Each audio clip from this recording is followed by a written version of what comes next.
Hi, Brother James. I'm going to go through this quickly because I keep running out of time. This is the score I gave myself, becoming more efficient and innate curiosity, creativity.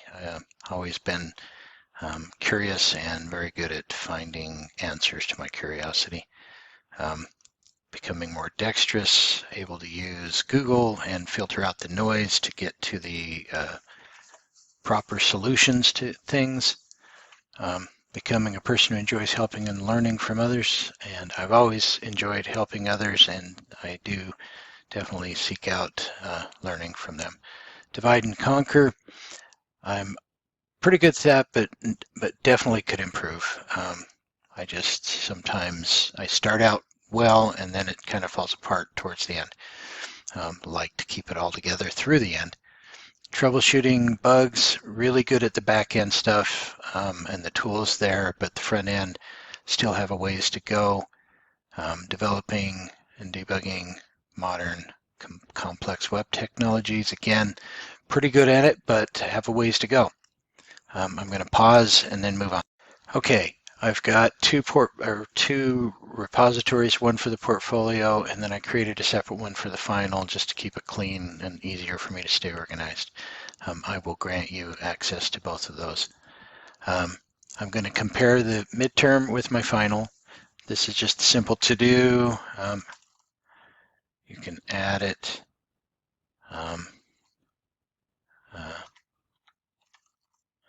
Add another. There's clearly a bug in it's duplicating that, but it's not duplicated in the data, I think.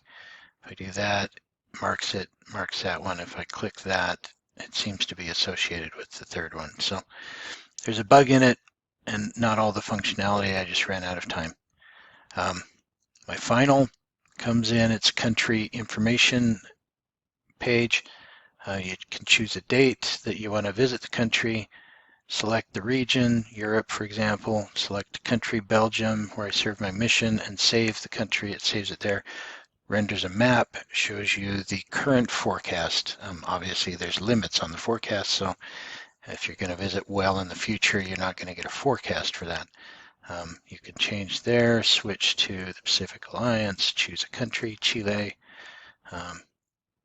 Again, different forecast, renders the flag or the thing and the map, and then you can save that.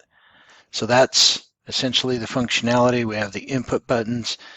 I'm saving the data here, not to a backend, of course.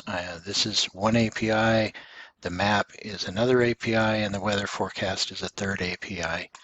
I'm using CSS to style it.